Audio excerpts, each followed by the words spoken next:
Hello, my name is Keith, aka LoLByTheNumbers, and welcome to another 2015 Spring Split LCS video analysis. Once again, this is a video analysis, not a shoutcast, so there will be spoilers. I will be looking primarily at macro level play, talking about team compositions, their win conditions and strategies, as well as map rotations, occasional level 1 plays, item choices, team fights, generally anything that has to do with macro level play or the individual play. Occasionally, though, I will talk about individual play when it's paramount to the success or loss of a team. And without further ado, let's go ahead and get into this match. For this one, we have Cloud9 versus Team Liquid. This is Week 2, Day 1 of the North American LCS. And a very quick point as this match is starting, the bans aren't there, so we have Azir, Lulu, Cassiopeia on Cloud9 side, and Rumble, Kassadin, and Rek'Sai on Team Liquid's side. What we're also going to see is that Cloud9 pick extremely fast. They've actually adopted a strategy to be ready with their team composition instantaneously, and it gives Team Liquid less time to react to their picks. This is a different type of strategy where they're giving the coaches less time to think about counter picks and whatnot, to think about what the opponent's team is strategizing. Cloud9 know what they want and they're going for it right away. They almost don't care what Team Liquid is going to pick up, or they already have predicted it. So this is a neat little strategy of just go fast in the picks. The main thing I want to emphasize in the picks and bans, while they go so fast, is that Team Liquid banned Kassadin. I very much disagree with this ban. I think this ban should have been Lissandra. Lissandra really has no glaring weaknesses right now in the current meta, as well as being extremely strong in both top and middle, and being able to gank and team fight zone entirely well. She can also dive. She's a very safe, very strong champion. Whereas Kassadin has moments of weaknesses throughout the game. While he is mobile, while he does get to really super strong, burst somebody down status towards the end of the game, he has a huge window of weakness that can be exploited.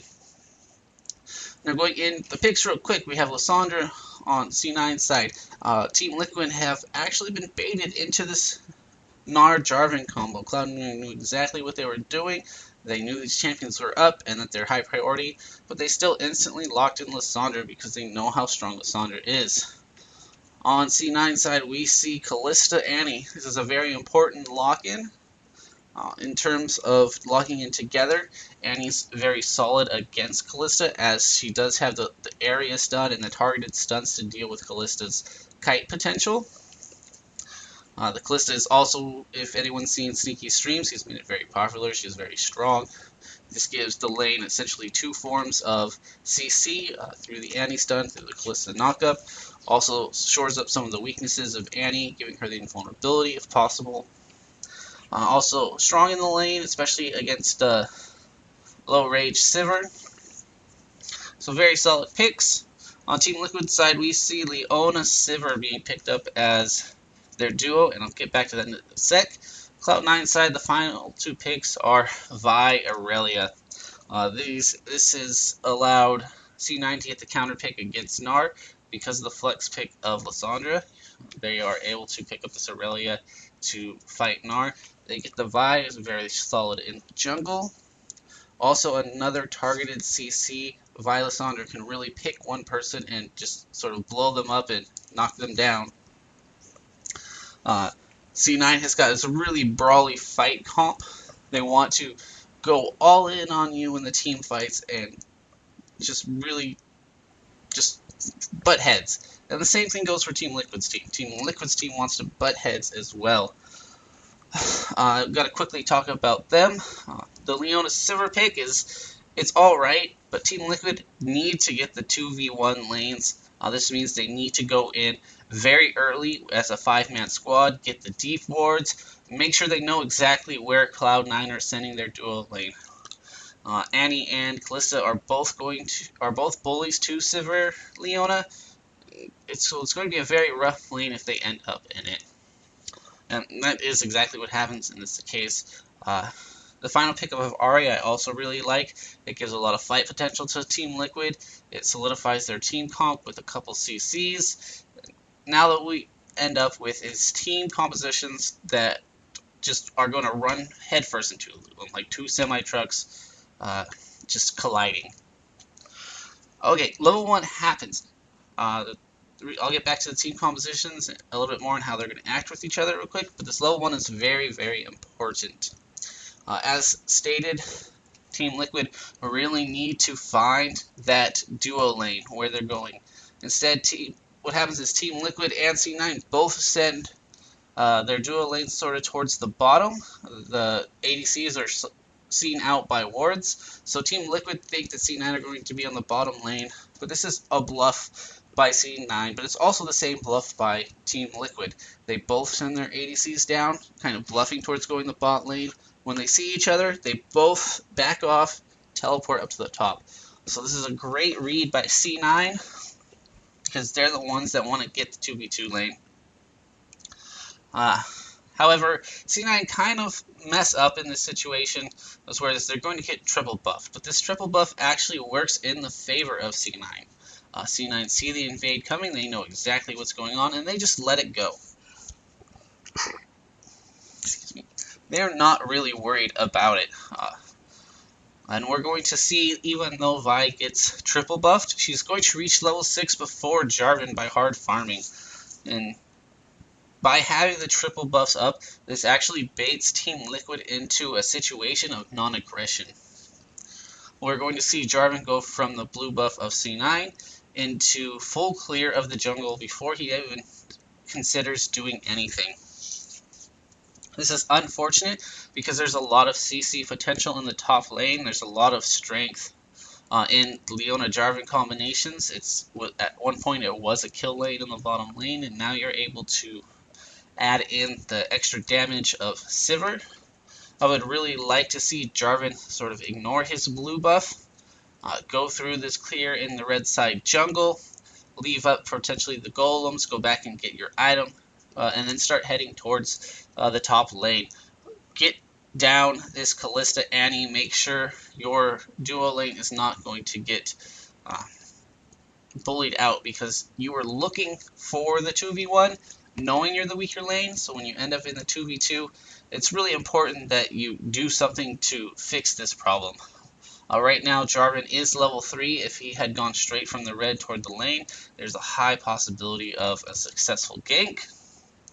So I really would have liked to have seen that from Team Liquid, doing something to deal with this top lane, this duo lane ADC support. I think it would have been a really proper play. However, that's not what happens, and once again, Jarvan gets baited into just sitting in his jungle. Instead of utilizing his potential for a gank onto Aurelia with Gnar, or a gank onto the top lane, he doesn't use his early game power, and just simply farms in the jungle. And if we look at the levels, even though he's already got 2 buffs, Vi is at the same spot. She's got more farm, and it's just as valuable of farm. So this is really actually playing out in C9's favor to get triple buffs, because it's caused a situation of non-aggression. One other thing that you may have found out from Twitter or from some sort of Reddit source or whatever, Piglet unfortunately did not get his masteries on. There is only one point in the game where that actually ends up mattering, and I'll point it out as when it happens, but it might not even matter in that situation. It's really close. You'd have to run some numbers, and it's probably a difference of maybe 5-10 damage that might have changed it. And there was a lot of other things that Team Liquid could have done to secure the kill that gets missed in that situation as well. So it's, it sucks that he doesn't have them, but it's not the end of the world for this game. It's not what causes the loss. So with that, and what I feel that Jarvan should have been doing in this situation, really punishing this top lane and trying to help out his weak laners to make sure they don't fall too far behind, doesn't end up happening. And we see a lot of bullying going on by Kalista in this situation. Well, we also see that Sivert takes a decent amount of free harass at level 1 if you go back and watch it. But even so, she's still being the one pushing and the bully in the lane at the start. Alright, so talking about team compositions really quick. C9 have a lot of CC on their squad. Lots of targeted CC. Lissandra, Vi, Aurelia can pick one target and really lock it down for a long period of time. Vi can isolate it, Lissandra goes in, now you have the stun, or she simply causes herself to be invulnerable. This whole squad is going to dive your face. Part of the reason why this really works out for C9 is because of the way you end up building Kalista. Kalista generally likes to go, especially Sneaky, who's popularized it, Hurricane build. Hurricane build on Kalista is extremely strong. It gives her a lot of mobility. It helps her stack up her rend extremely fast for lots of damage. And then on top of the Hurricane, she likes to pick up lifesteal. In this game particularly, we're going to see Blade of the Rune King into Hurricane into Bloodthirster. What this ends up doing is when you have these sort of dive buddy situations of Gnar, Jarvan going on to Kalista and trying to kill her, they almost can't do anything against Kalista. Even if they get off a very solid CC chain, if they don't have the follow-up damage from Sivert and from Ahri, Kalista will survive because of the Bloodthirster shield. She'll get the life leech off the passive. She'll get the life leech from Bloodthirster, Blade of the Rune King, and the life leech off the active of the Blade of the Rune King. This will allow her to sort of 2v1 Jarvan and Gnar very easily, especially since she's using Hurricane and getting that extra amount of life steal from the Hurricane procs. It's very likely that Kalista will be able to 2v1 Gnar and Jarvan in almost any situation. Now this is why C9's super heavy dive comp works. Aurelia, Vi, and Lissandra are going to want to go straight for Ahri or Sivert, make sure they're taken out of the picture, and then let Kalista deal with Gnar and Jarvan herself. So it's a really well thought out counter to this, what's considered this ginormous wombo combo of Gnar and Jarvan. So I really like their thought process here, and it's a great bait by C9 to leave these two champions up for Team Liquid to pick. On Team Liquid's side, in terms of compositions, we have another very brawly comp. They just want to run at C9's face as well. A lot of it is going to be about engagement, who is able to get the engage and make it work. In terms of Team Liquid's side, they really need to get on top of Kalista to make sure that Gnar and Jarvan aren't simply kited and taken out of the fight by the ADC. If they can get a good Leona ult onto an Ahri charm, the Jarvan knock up the Gnar stuns, they can really do a lot of damage to C9's team. Even if they can catch out Aurelia or Annie or even Vi, they have enough CC to chain it through. The big danger of picking off anybody but Annie and Kalista, though, is if they can't fully kill Lissandra, she's going to ult herself, and then she's going to Zhonya's, and she's going to be very safe that way, able to survive and get out the damage of her ultimate while she's invulnerable. This buys a lot of time for the rest of C9's team to attack Team Liquid after having suffered through that CC. And here we see one of the strengths of Kalista Annie against a Sivert, and I'll talk about it in a sec as to why Sivert is a great pick for the team composition, but a really bad pick for the lane.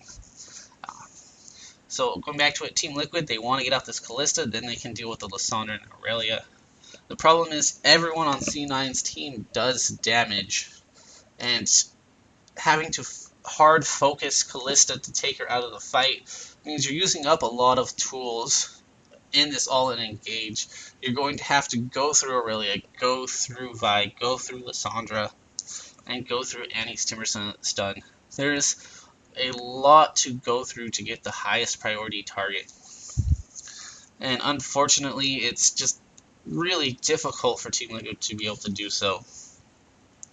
The biggest way they have to do that is with Sivir to get through, but Ahri against a Lissandra, it's a fine matchup, but Ahri is not going to be able to dash through a Lissandra to get to the backline of Kalista, because Lissandra will simply ult Ahri as she tries to go in.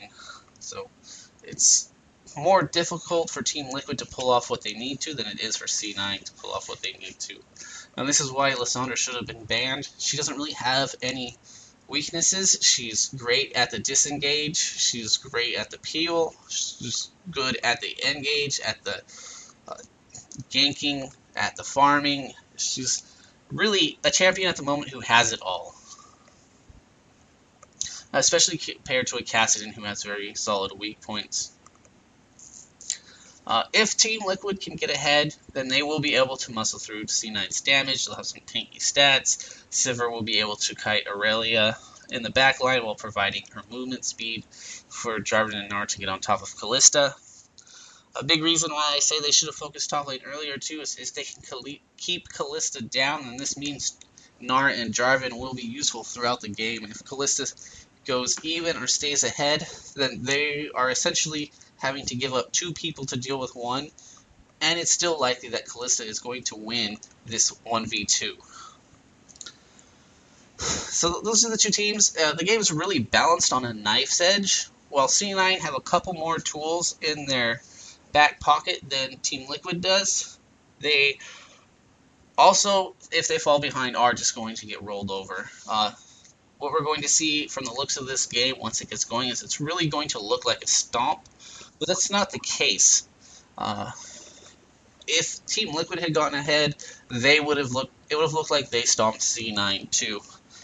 With 2 very similar team compositions that are just going to run at each other and headbutt, if you get behind, you're going to stay behind. That 10% difference in power is going to be the outcome of the match and going to be the outcome of any team fight, because that's exactly what your team is designed to do on both sides. So these type of team compositions, when they clash, they just accelerate the defeat of one team. You're gone almost immediately. So this is an interesting play right here. I think it's a little sloppily played. C9 decided to go for X Special because Severe has the spell shield up. I don't think that was really necessary. Severe was in the area where Vi could ult her. They could have waited out the spell shield and then gotten Severe. I think that would have been possible, so a little bit messy by C9, but it does end up with them getting first blood, and it works out very well. If we look at the CS numbers, we see Kalista is way ahead of Severe. And right here, we're going to see why Severe is not necessarily a good pick against Annie. Sivir cannot stop Annie's stuns. Sivir's spell shield is essentially useless against Annie. And it's what happens exactly there. You would have to have foresight and prediction to be able to stop Annie's stuns. And it's not just the Timber stun. Annie's W, her Incinerate, the Cone Flame, is also instantaneous stun. So there's no time for Sivir to react with the spell shield. That's why I don't like her as a pick into the lane, which accentuates that Team Liquid had to find the 2v1 so they could avoid that. But the Sivir pick is good for the team composition. It's just really unfortunate that they didn't continue to look for that 2v1. But if they did and C9 let them, then the unfortunate part would be C9 not continually looking for that 2v2. So it's a bit of a trade-off in who's going to do it the most amount of times. So there's where we see the big differences between this Kalista and Sivir. And this is not the worst thing for Team Liquid, as Sivir's primary duty in this matchup and team composition is going to be her ultimate. But it's very unfortunate because Kalista is getting super strong. And Kalista getting super strong against Team Liquid's Gnar and Jarvan is something that really cannot happen. It's a linchpin failure on Team Liquid's part. It's the one thing that C9 really have to do, because Kalista can only do damage, whereas everybody else on C9's team is going to be useful even if they get behind. They have the CC no matter what, and the engagement. So that's one issue, and why this game starts to go bad for Team Liquid, where they should have focused their power in the level 2, level 3 ganks. And why I'm a little confused as to why they didn't put any pressure onto the duo lane up top on Jarvan.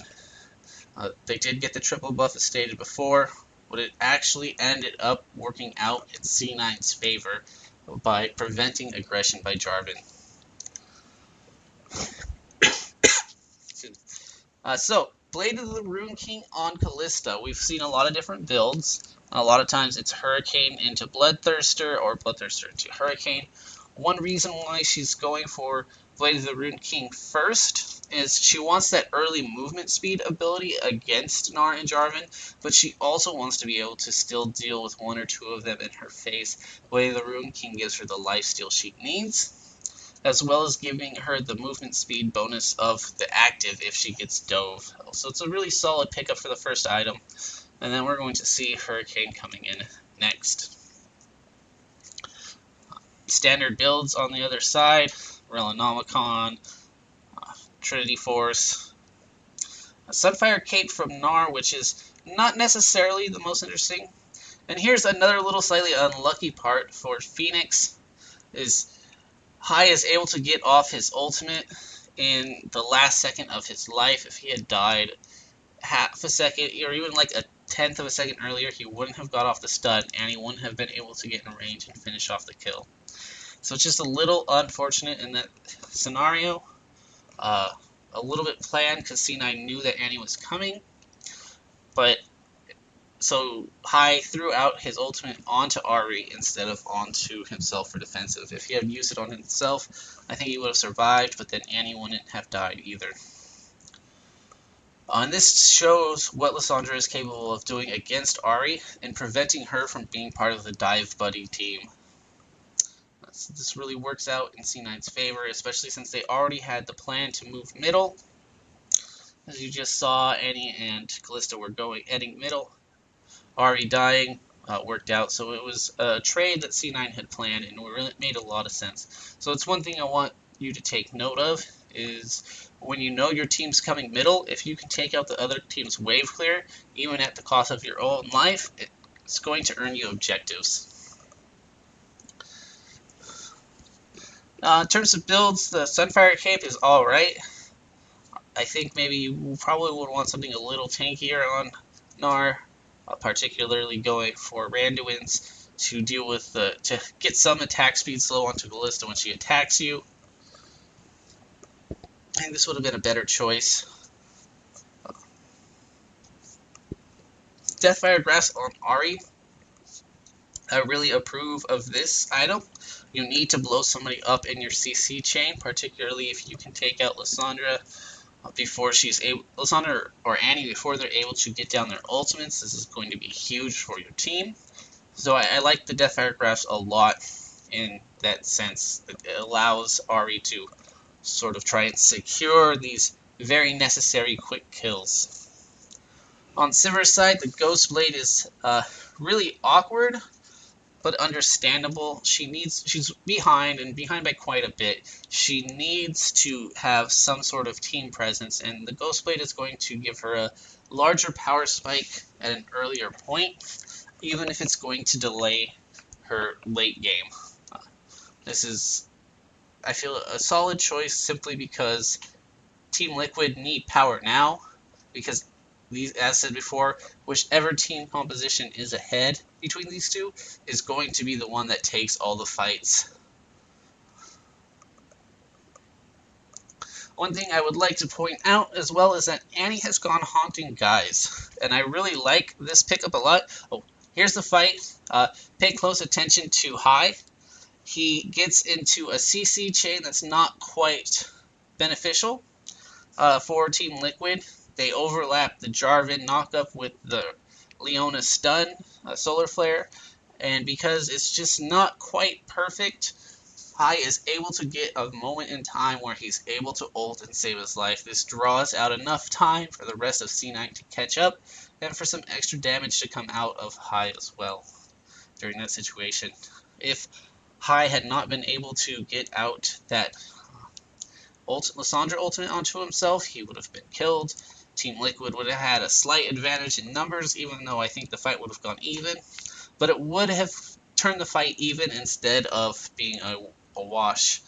Because that didn't happen, essentially C9 have just closed the game at this point.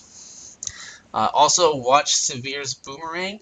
As it goes off, it's going to hit Lissandra twice. We'll see it right here.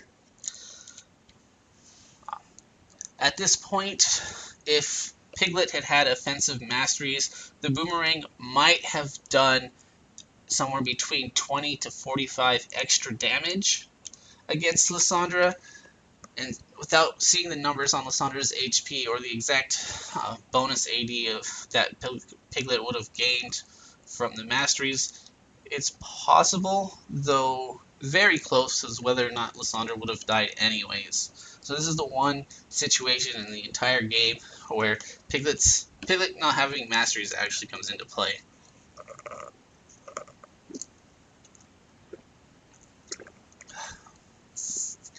So, other than that, though, it doesn't really matter in lane. He never got close in the fights, never got close in escapes. So this is just that situation.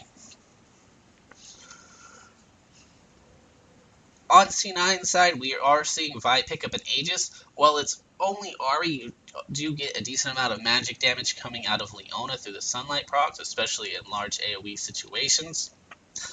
The Aegis of the Legion also helps prevent the burst damage from Ahri for the one-shot kill. And so I like this pickup. It's very team-oriented. It's giving a lot of power to these team fights, which is everything that this is about.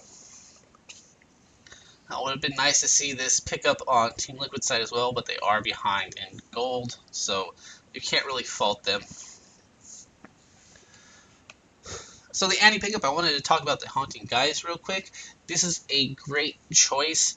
Before that fight happened, Annie had most of her team kills. She still has most of her team kills. When you're a support who accidentally ends up getting the kills on your team, you really want to try and transition that into some sort of combat stats for yourself. If you're on a tanky champion, you might want to head towards a Sunfire Cape quickly. That way you can have some damaging statistics to offer your team. Maybe decide to move it into a Stark's Feather or Zeke's Herald. I can't remember which one it is right now, so I apologize for that.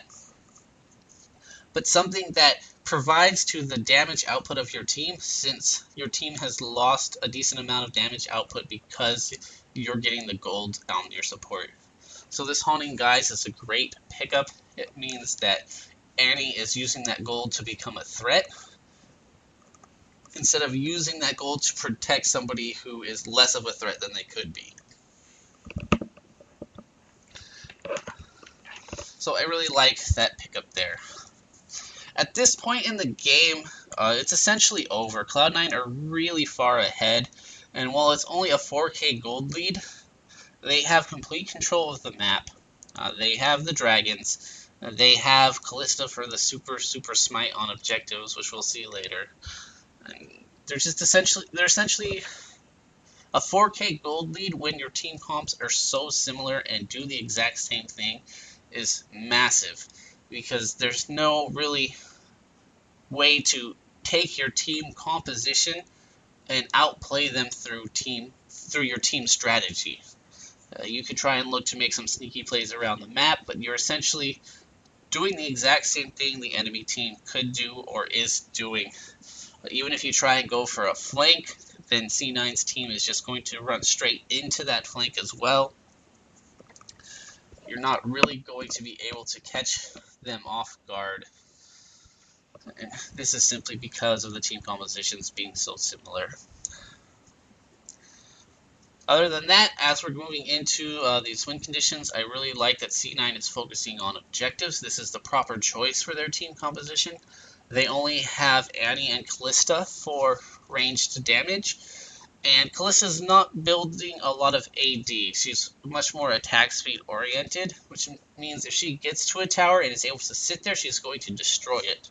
But in a siege situation, her 1 or 2 auto attacks onto it aren't going to do nearly as much damage as needed. So C9 properly are not playing the tower siege game. They're not trying to dive. They're simply waiting out objectives and opportunities. And this is very important because while being ahead, they can slowly starve Team Liquid, take their jungle, reduce their gold, make their wave management really hard to reduce their gold, keep them at their turrets so they lose creeps on the waves as they push.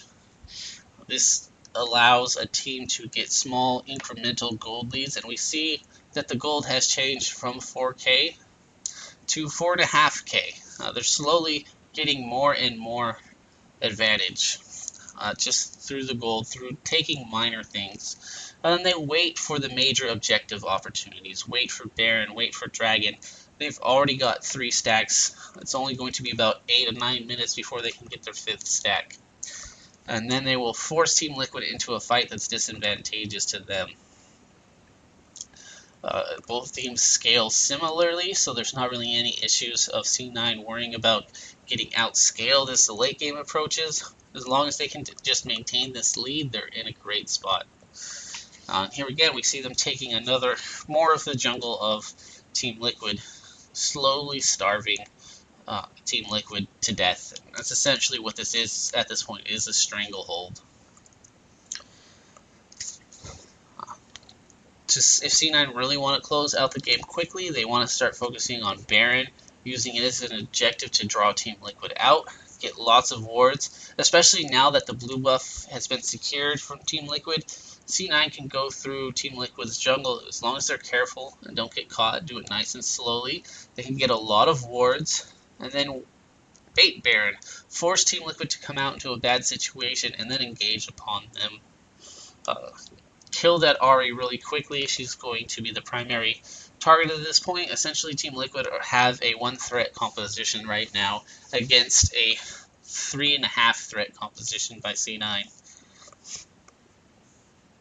The other benefit of going against this Baron is how much damage Callista does do. She destroys Baron, especially with Display of the Rune King, as well as her Super Smite, and we're going to see it right here.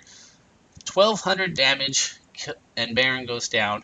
The junglers are only level 13. Their smite is around 750, 800. There's almost no chance for Jarvan to be able to steal the Baron.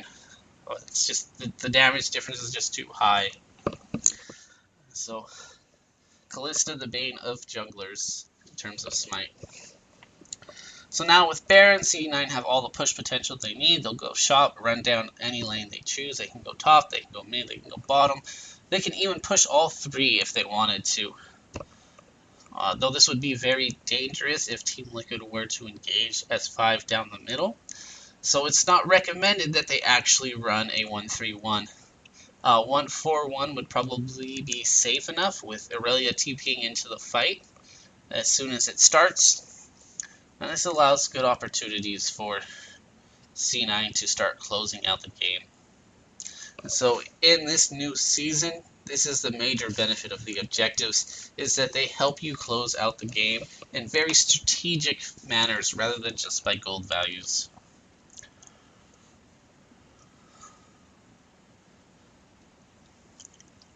On Team Liquid's side, we still don't have an Aegis of the Legion, which to me is somewhat fine. I really feel that Leona probably should have prioritized the Aegis over the Face of the Mountain. It's a really hard decision. Face of the Mountain is really good, but Gnar and Jarvan have to grab armor. They have to deal with this Callista, as they're going to be the ones diving onto her. There's just no other choice than for Gnar and Jarvan to be building armor, so someone else has to take care of the magic resist for Annie and Lissandra.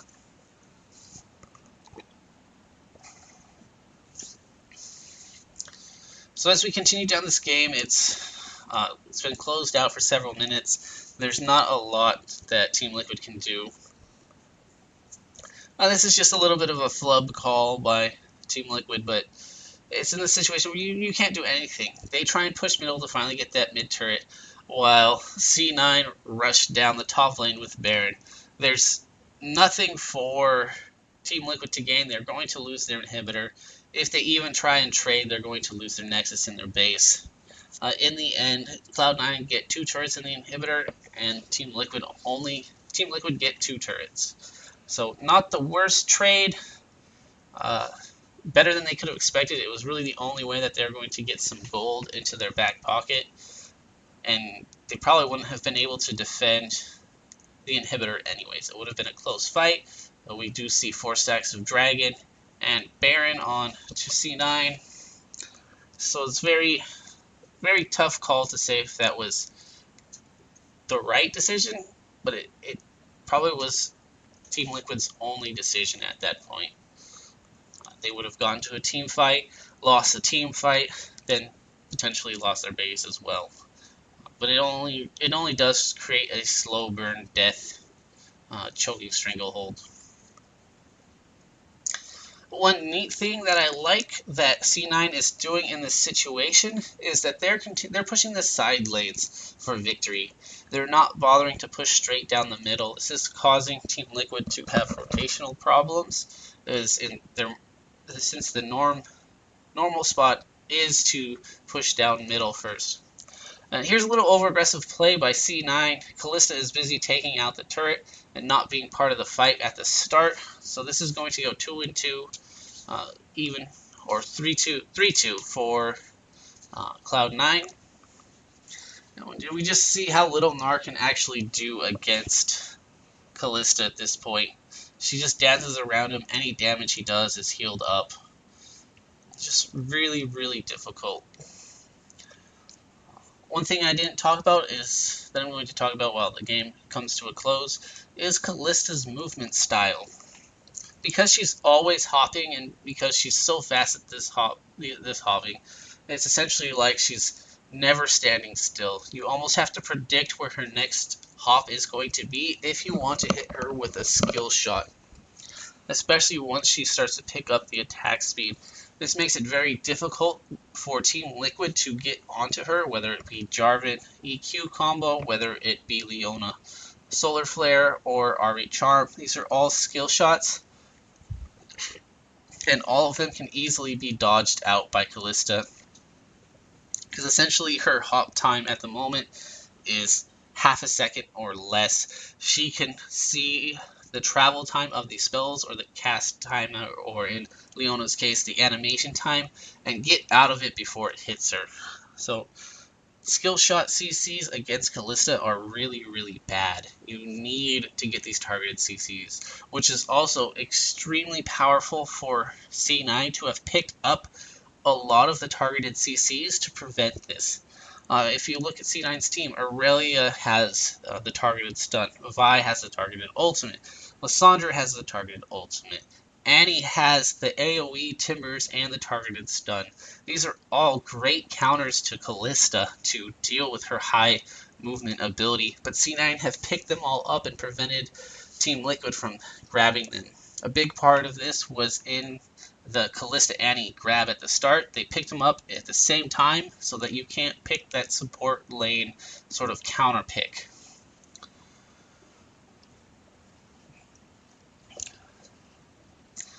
So we're going forward. We do see 2 inhibitors are down for Team Liquid. They're both the side lanes, which is very strong for C9.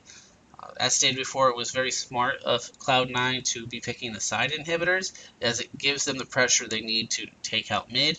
And by moving to the sides, you pull Team Liquid into the harder to defend areas. And a lot of the reason why teams don't do this is they don't want the other team to rush down middle and take their structures before the stronger team can take the structures in the side lanes.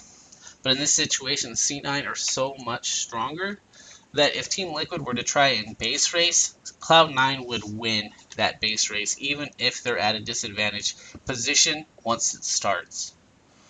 So this is very good strategic coordination and planning by Cloud9. Once again, we get to see the giant Kalista Smite. Even though Jarvan went in super early to try and hope she missed it, didn't quite work out.